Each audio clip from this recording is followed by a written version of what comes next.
Assalamu alaikum warahmatullahi ta'ala wabarakatuh. Barkanku da zuwa cikin wannan tasha ta mai albarka mai suna Sirrin Wasu TV. Idan yau ne farkon zuwa ku danna mana subscribe, kana ku danna mana kararrawa sama ta yadda da zarar mun dole shi da shi mu za ku saurare mu. To yau labaran namu ne sun tsaya akan mata waɗanda ba sa da aure, waɗanda ba su da aure. To ba su da aure ta yaya suke gudanar da al'amuransu shine abun jin. To wata in ta jure wata ba za ta iya jurewa ba.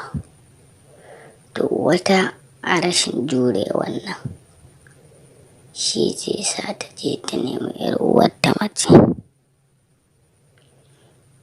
Kuma wannan ba ƙaramin babban masifa bace, ba ƙaramin bala'i bane da to ake fama da shi a yanzu a zamanin nan. Sai da mace Allah ya shirya, ya ƙara shirya kowa da kowa. Nan gaskiya dai mace idan bata kiyaye wannan abin za ke faruwa, ko da ba a ce akan ta ba dai yana faruwa, kuma har yanzu ma kowa san da yana faruwa dai kawai mu ce da Allah ya kiyaye. To har gara ma ki auren ki huta, ya fiye miki sauki. Hakan ki zo kina buƙatar wani abu mutum kuma dai ya zama na dai ba ki da aure, ya zaki.